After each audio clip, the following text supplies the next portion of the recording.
Aí cai no ponto até que eu tinha separado aqui da questão da complexidade irredutível. Isso já está no Origem das Espécies, né? Por exemplo, você pega lá o Darwin falando a respeito do olho, né? Pô, não é só surgir um olho que é difícil de explicar. Você tem que me dizer quais são as mutações que você precisa de um sensor, diríamos, de luminosidade, as mutações que chegam de ponta a ponta para você chegar num olho complexo, no olho de uma águia, por exemplo. Você sai do zero e vai para lá. Não, me mostra como é que é esse processo. E até o olho, né? O olho é muito mais complexo. Você comentou a questão das proteínas, que é elementar.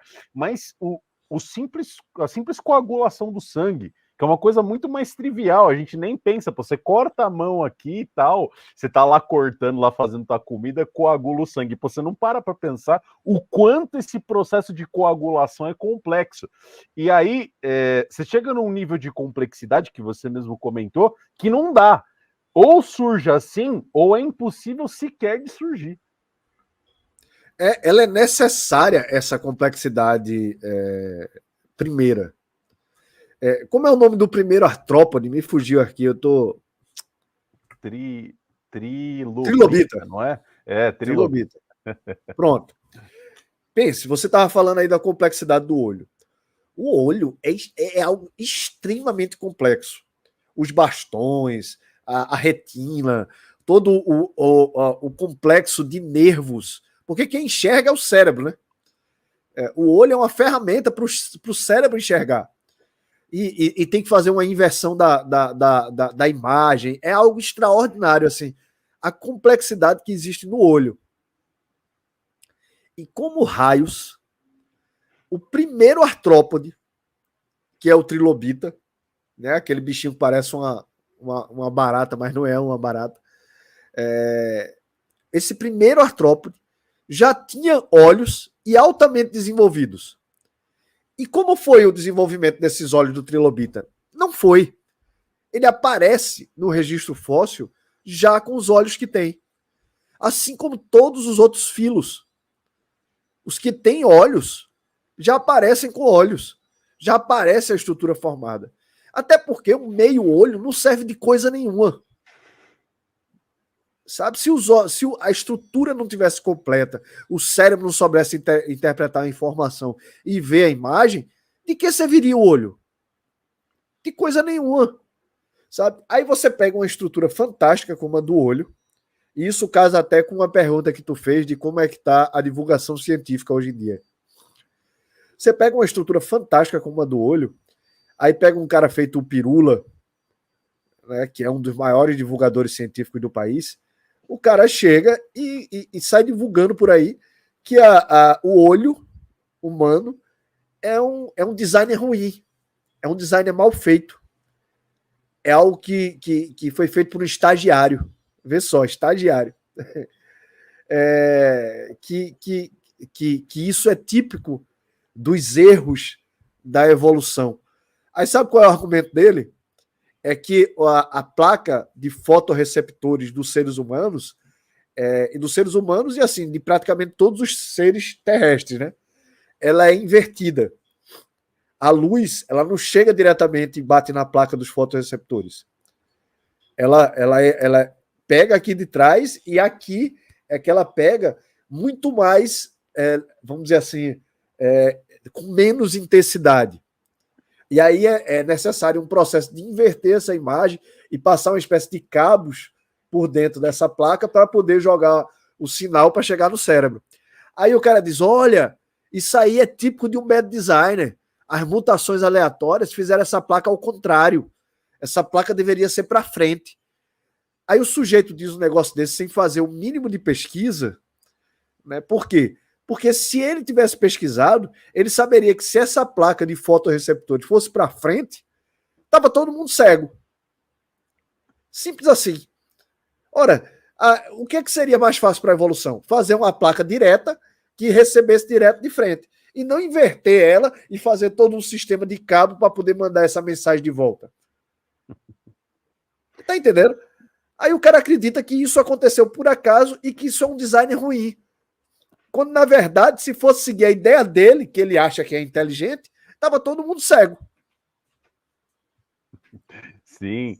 Quando você pega essa questão das mutações, isso é fascinante, né? Você pega assim, pô, você tem mutações que podem ser benéficas, prejudiciais ou até neutras mesmo, né?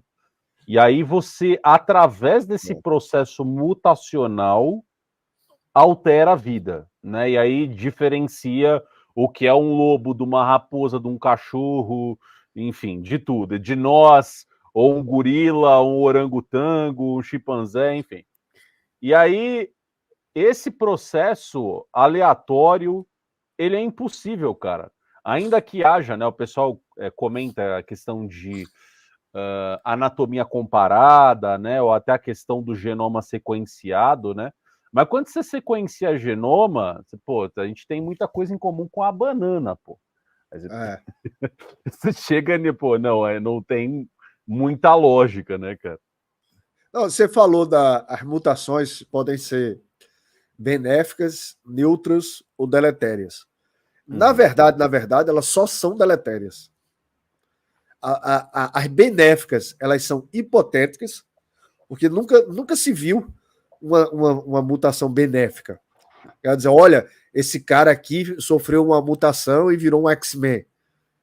Ganhou poderes de superpoderes de telepatia, ou sei lá, o poder de regeneração do Wolverine. Nunca aconteceu isso. Pelo contrário, aquele organismo se tornou cada vez mais fracos. Aí você diz assim, mas elas podem ser neutras.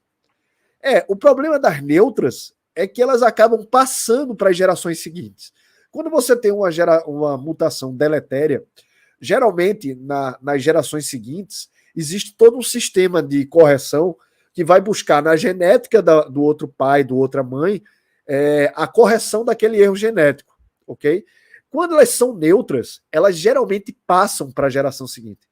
E quando você vai acumulando as mutações neutras, o que elas geram é um grande sistema deletério que às vezes é pior do que o aparecimento de uma mutação deletéria específica numa geração. Porque ela está acumulando a quantidade de erros. E nesse acumular a quantidade de erros, ela vai gerar problemas genéticos ao longo das gerações. Ela vai passar pelo crivo do DNA polimerase. Uhum. E muita coisa também se fala, né, dessas possíveis falhas, né, no que o pessoal chama de teoria sintética da evolução, que é a questão do registro fóssil, né? Você não tem ali cada etapa, né? Você comentou até da questão do trilobita. Pô, o trilobita ele já aparece lá bonitinho, aquela estrutura Primeira artrópode. montada, tá? Exato. Então, você tem fósseis que não tem aqueles estágios que seriam intermediários e necessários para a gente analisar, né? Então, esse gradualismo não é tão gradualista assim. Você sabe que existe um termo na paleobiologia e na paleontologia de uma forma geral chamado tecido mole. Uhum. Esse termo tecido mole ele pode ser aplicado de duas formas. Ele pode ser aplicado no resto do material orgânico que foi encontrado, ou seja, você encontrar células sanguíneas, você encontrar osteócitos, que são células ósseas, você encontrar nervos, você encontrar colágeno, você encontrar material original do bicho, aí você usa o termo tecido mole. Mas esse termo tecido mole também pode ser usado para quando preserva a estrutura. Ou seja, a estrutura de como o animal andava, a estrutura da pele. O trilobita que a gente falou, né? Tem muitos fósseis mostrando os olhos, o alto desenvolvimento dos olhos do trilobita. Né? Então, isso também é chamado de tecido mole. Aí, o que aconteceu? Há cerca de uns 6 meses atrás, encontraram um fóssil desse bicho trilobita, que teria sido o primeiro artrópode, um dos primeiros seres multicelulares, que na hora que ele morreu e que ele foi enterrado, né, porque os fósseis eles são todos resultados de catástrofe. Você não tem fóssil que morreu ali e foi sendo enterrado gradativamente, lentamente com o tempo. sempre que tem um fóssil é sinônimo de que ali naquele local teve uma catástrofe. Então, esse fóssil, esse trilobita, na hora que ele morreu, ele tinha acabado de se alimentar e ele levou um corte na região do estômago.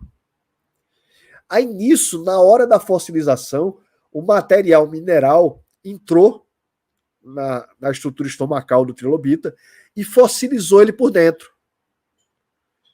Preservou aquelas estruturas por dentro. Aí o que é que os caras descobriram? Não só que toda a estrutura de movimento das patas dele, da estrutura do... Como é que a gente chama? Do exoesqueleto dele. Toda a estrutura dos artrópodes modernos já estava presente no primeiro, como toda a estrutura interna dos artrópodes modernos já estavam presentes lá no primeiro. Inclusive da forma como ele digere, da posição do coração, da posição do estômago. Ora, no primeiro, cadê essas mutações? Cadê essas fases transicionais? Tá entendendo? Exato, exato. O pessoal, ele, assim, fala de seleção natural, mas no final do dia, né, até o que eu falei no começo, a questão teleológica, né? Poxa, cara, se é um processo completamente aleatório, como é que você cria uma variação positiva através dessa mutação? Não tem muito como, poxa, ela atua como um filtro. Então, o tempo todo você tem um processo que, em tese, é criativo na sua concepção, mas não tem um criador.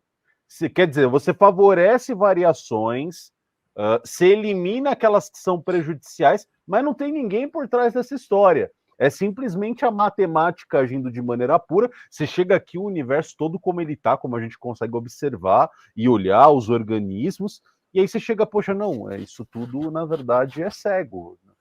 Não tem muito sentido, né? O tempo todo se fala que a seleção natural é essa mágica, né? Ela faz as coisas surgirem dessa maneira. No entanto, você está o tempo todo entregando casualidade, né? E aí que cai, muitas vezes, no ponto, né, de gente que se fala, né, dentro do design inteligente, vocês têm muito esse ponto, tipo, de distinguir o que é a ciência verdadeira de cientificismo. Porque você chega numa hora que é só petição de princípio mesmo. Olha, você tem que aceitar e beleza, esse é o modelo que a gente adotou aqui. Se faz sentido ou não, aí, meu, aí você se vira depois.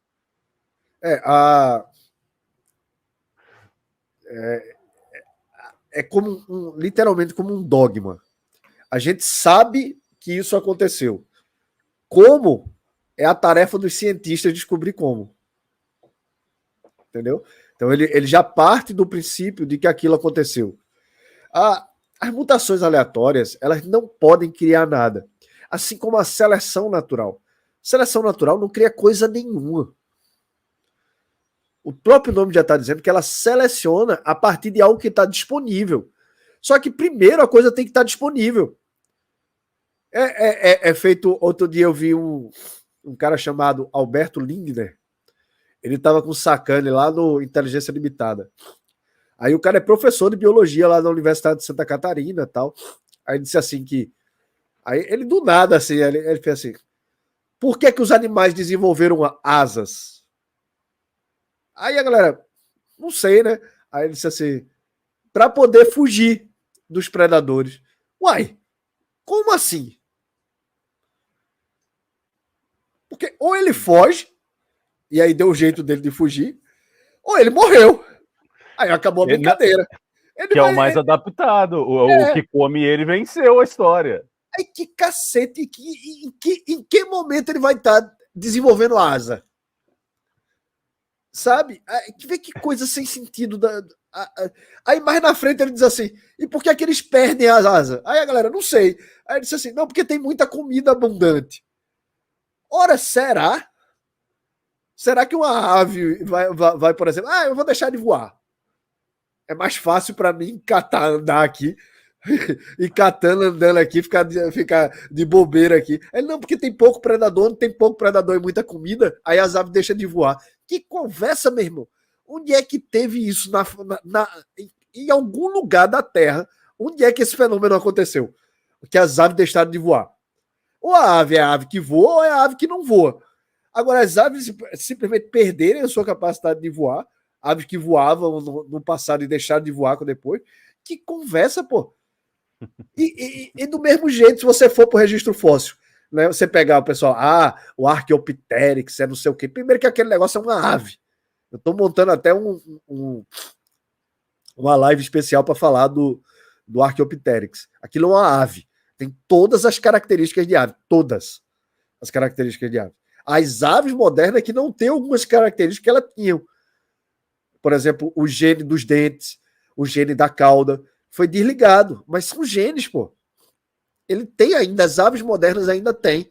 Elas poderiam ter dente, elas poderiam ter cauda. Aí, enfim. O Archaeopteryx, o pessoal apontava como primeiro seria um fóssil de transição entre dinossauros e aves. Pô, você tem fóssil de ave completo do jeito que é. Sabe, do jeito que elas são hoje, tal, tudo completinha, já voando, já com aquele hálux, que é o primeiro dedão, aquele dedão que fica para trás para poder agarrar melhor em galho, tal e tudo mais. Com tudo isso, a estrutura inclusive que tem uma estrutura própria do osso da coxa, as aves, que é para proteger os pulmões e tudo mais. Tudo isso já tem no primeiro fóssil de ave, que é anterior ao Archaeopteryx. Aí cadê essa fase tradicional? Inclusive é uma maluquice tão grande o negócio dos evolucionistas, né? Porque eles dizem que o Archaeopteryx ele veio de um dinossauro que veio assim dezenas de milhões de anos depois do Archaeopteryx. Os primeiros registros do dinossauro do qual o Archaeopteryx teria vindo vem cerca de 70 milhões de anos depois que o Archaeopteryx apareceu. Faz sentido um negócio desse?